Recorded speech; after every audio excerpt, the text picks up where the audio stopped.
Yeah, I just received the news that the master vibraphonist, writer, arranger, producer, singer Roy Ayers made his transition. And I began to go back in my mind to the times when I would listen to his music and be playing my drums because, he had a lot of percussion in his music. And I had so much respect. We all did for the way he moved melodies, the way he incorporated all the different instrumentation. He was just amazing. And at this time, I was searching for my sound as a youth, as a teenager, searching for a way to break through, a way to break out, and a way to become, great. And the idea of working with him one day was a dream. But in the 1980s, around 1984, we hired him to play on a song. I was producing a track for an artist. And he came to the studio. And that was amazing within itself, just meeting him, a giant, somebody who's done so much to influence so many people around the world. And he walked in and he was just such a down-to-earth brother. He was just a regular guy. And of course, my mind is blown because I'm actually going to be producing some tracks that include him and some tracks on him. After he finished playing the first track we put up, he said, "Hey, B, you got something else?" I said, "Yeah, I got this jazz album I'm working on." He says, "Oh man, put up the tracks. Let me play on it." So I said, "Well, do you want to hear it first?" He says, "No, just let me hear it," and push record. So, these songs back in those days, they had changes, intros, verses, choruses and modulations, and they were pretty intricate songs back in those days. And that's the way most music was, because it was more of a journey, rather than just loops going around and around. They were musical tapestries. So we put the first song up and he says, "Push record." And he just starts playing. He plays the whole song, the changes it all, as if he knew what was going to happen. And it was perfect. And he says, "Hey man, you got another one?" So we put up another track. Same thing. He says, "Push record." And he just starts playing the most amazing parts you could hear. And every time there was a change, he changed with the music, just as if he was there when it was created. So we did about 4 songs, one after another. As quick as we could put the tape up, he was ready to play. Of course, my mind was blown.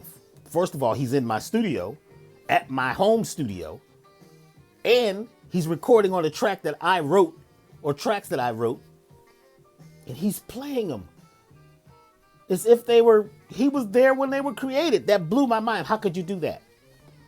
So before he left the studio, I said, "Thank you, Mr. Ayers." I said, "I have a question for you." He said, "What's that?"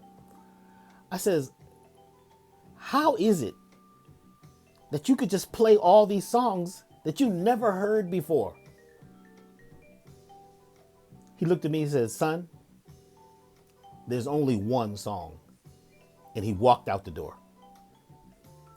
Wow, my mind was blown. There's only one song? There's only oneness? That concept was amazing to me. Then many, many years later, I came to Atlanta, and he was doing a concert. And I was the opening act for that concert. I hadn't seen him since 1980 something, and late 84ish. And this was about 2000, maybe 2013, 2014.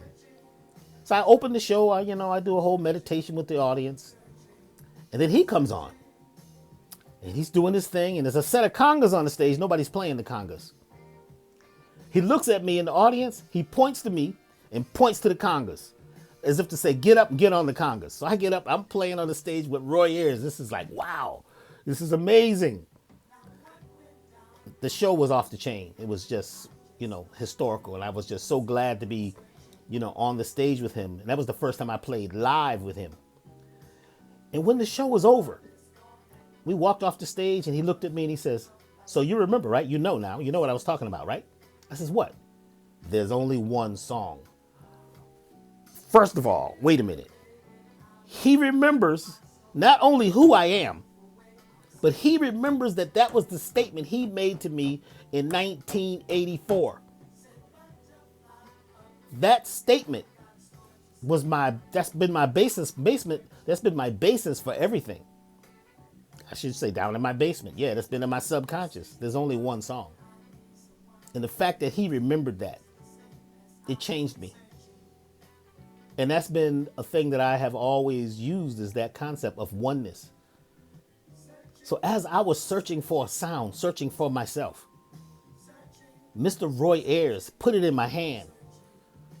You can't be separate from anything and anyone. Just be at oneness. There's only one sound. There's only one song. There's only oneness. And when we begin to try to be separate and try to be different, you don't have to. Just be yourself. Be authentic. And Roy Ayers was always authentic. He was always himself. And he was deep into the oneness principle.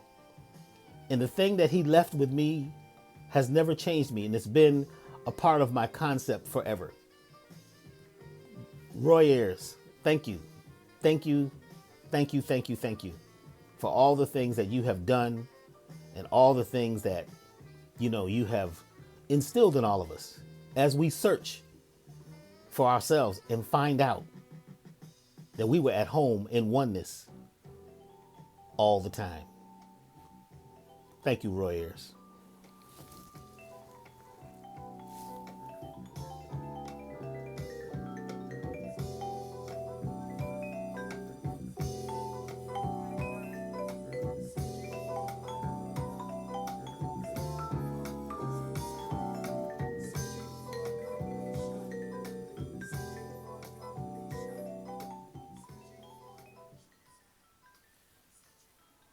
Wow.